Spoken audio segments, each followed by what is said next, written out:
Stell dir vor, du sitzt in einem Café. An einem Tisch in der Ecke sitzt ein Mann mit 40. Tragt ein ordentliches Hemd, hat einen festen Job, ein Family, ein Auto, das noch läuft. Alles sieht stabil aus, doch wenn du genau hinschaust, bemerkst du seine Augen sind leer.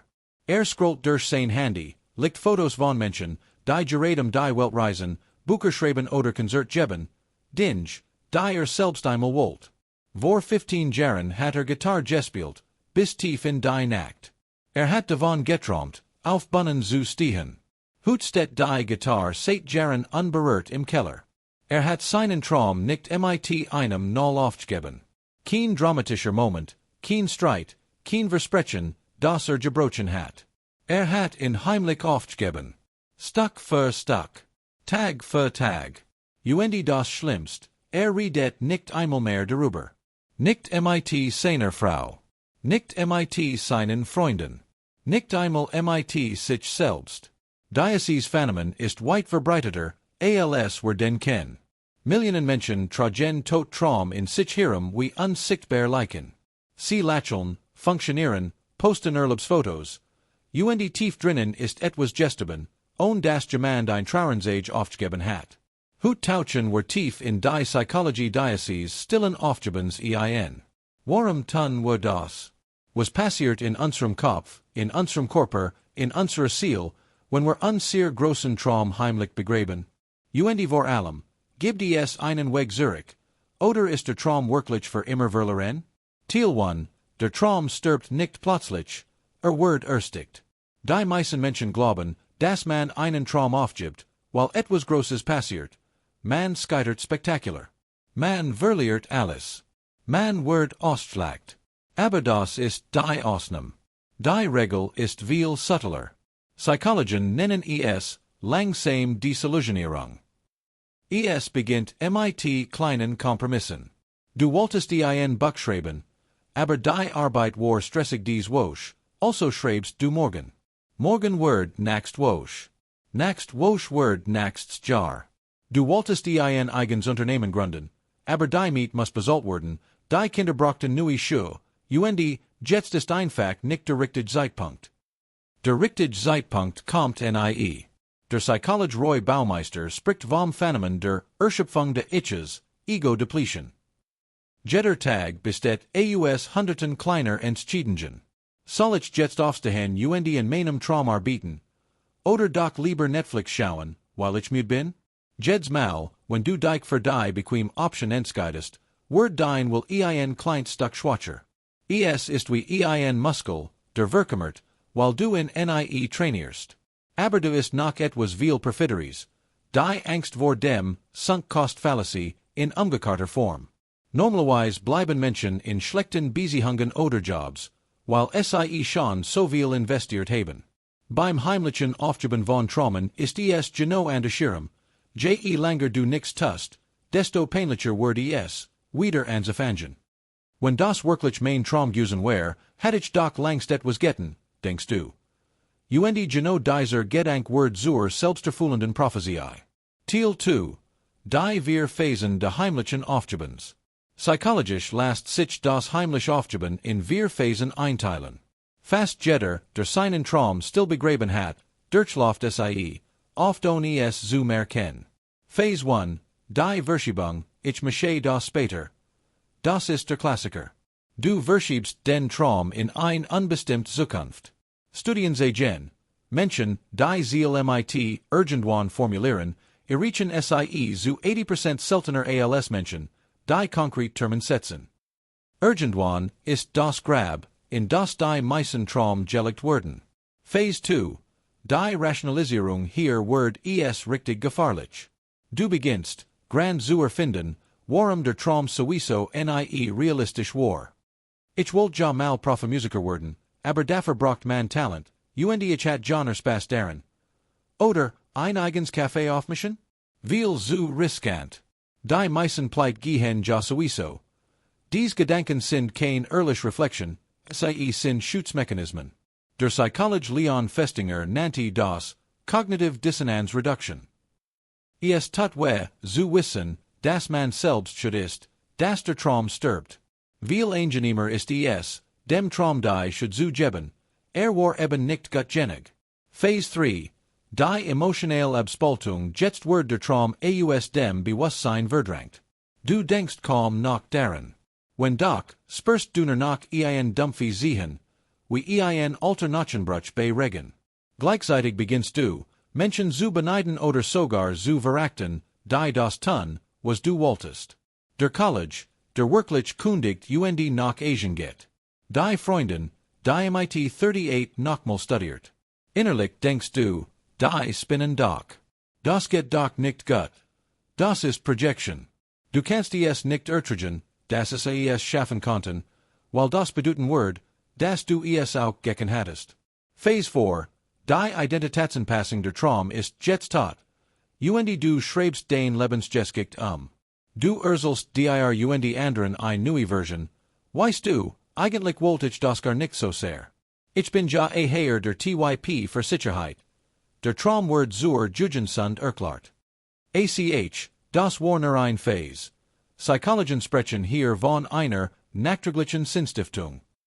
Der Verlust wird umgedeutet in Einweis Entscheidung. Das ist der Moment, in dem der Traum endgültig begraben wird, mit Blumen drauf. Teil 3. Was passiert im Gehirn, wenn ein Traum stirbt? Neurowissenschaftlich ist das hochinteressant. Wenn wir einen großen Traum haben, aktiviert sich das Belohnungszentrum im Gehirn, vor allem der Nucleus accumbens, schon bei der bloßen Vorstellung. Wir bekommen Dopamin, nur weil wir daran denken, auf einer Bühne zu stehen oder unser eigenes Buch in den Händen zu halten. Wenn wir aber jahrelang nichts tun, passiert etwas fatal. Das Gehirn lernt, dass die Vorstellung der Traums war schon ist, aber mit realer Belohnung verbunden wird. Es ist wie ein Hund, der jedes Mal bellt, wenn die Klingel geht, aber Futter bekommt. Irgendwann hört auf zu bellen. Bei uns hört das Belohnungssystem auf, sich zu freuen, wenn wir an den Traum denken. Die Vorstellung wird emotional neutral, oder sogar leicht unangenehm, weil mit Versagen vernunft ist. Gleichzeitig starkt sich das sogenannte Vermeidungssystem im Gehirn.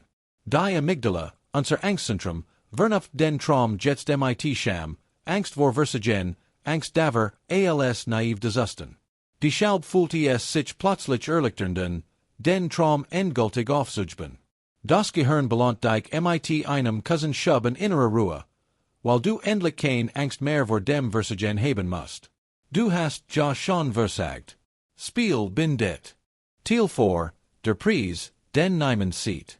Die Gesellschaft belohnt das heimlich aufgeben. Du wirst gelobt für Realismus. Für Vernunft. Für Bodenständigkeit. Niemand sieht, was wirklich verloren geht. Der Psychologe Abraham Maslow sprach von der Selbstverwirklichung als höchster Stufe der Bedürfnispyramide. Menschen, die ihr Traum heimlich aufgeben, bleiben für immer auf den unteren Stufen hängen. Sicherheit, Zugehörigkeit, Anerkennung. Sie funktionieren perfekt, aber sie leben nicht wirklich. Es gibt Studien, die sagen, Menschen, die ihr großen Lebensziel aufgeben, haben ein deutlich höheres Risiko für Depressionen, Burnout und sogar körperliche Erkrankungen. Der Körper spürt, dass die Seele betrügt. Chronischer Stress entsteht nicht nur durch Überforderung, sondern auch durch Unterforderung der eigenen Möglichkeiten.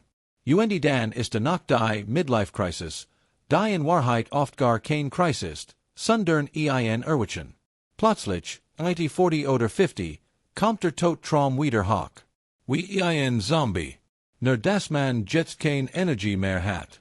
Kein Zeit. Kein Kraft. Und das Wissen, dass man 20 Jahre verschenkt hat, ist unerträglich. Teil 5. Gibt es ein Zurück? Ja, aber es ist brutal ehrlich. Der erste Schritt ist der schwerst, die Luge bin den. Du musst dir eingestehen, dass du den Traum nicht freiwillig aufgegeben hast. Dass du nicht erwachsen geworden bist. Dass du Angst hattest. Dass du voll warst. Dass du dich hast blinken lassen. Dies Ehrlichkeit tut höllisch weh, aber sie ist der einzige Weg. Der zweite Schritt, Trauer zu lassen. Ja, wirklich trauern. Die Jahr, die du verloren hast. Das jüngere Ich, das so sehr geglaubt hat.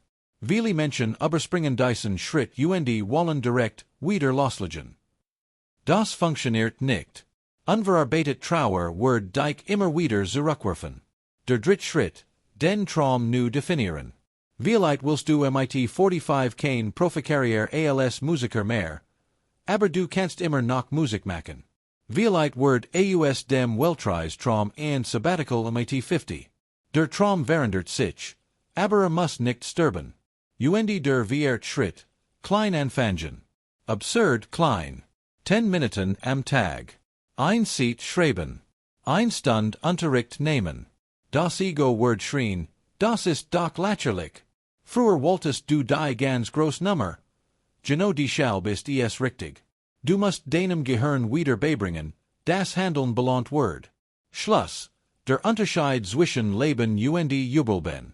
Gibt es nur zwei Arten von Menschen. Diejenigen, die ihr Traum laut aufgeben, und dabei wenigstens ehrlich sind. Und diejenigen, die sie heimlich begraben, und dafür den Rest ihres Lebens mit einer unsichtbaren Leiche herumlaufen. Der Mann aus dem Café? Vielleicht sitzt morgen wieder da. Vielleicht steht heute Abend auf, geht in den Keller, holt die alte Gitarre raus und spielt ein Lied, auch wenn die Finger steif sind und die Seiten verstimmt. Vielleicht weint dabei. Vielleicht lacht Aber in diesem Moment beginnt wieder zu leben. Die Frage ist nicht, ob du deinen Traum noch erreichen wirst. Die Frage ist, ob du es wagen kannst, in wieder zu spüren. Denn solange ein Traum in dir atmet, auch wenn ganz schwach, bist du noch nicht tot. Und das, lieber Zuhörer, ist die ganz Wahrheit über Menschen, die ihr Traum heimlich aufgeben. Sie sind nicht gescheitert. Sie haben nur vergessen, das Scheitern zum Spiel das Utort, aber aufgeben optional ist.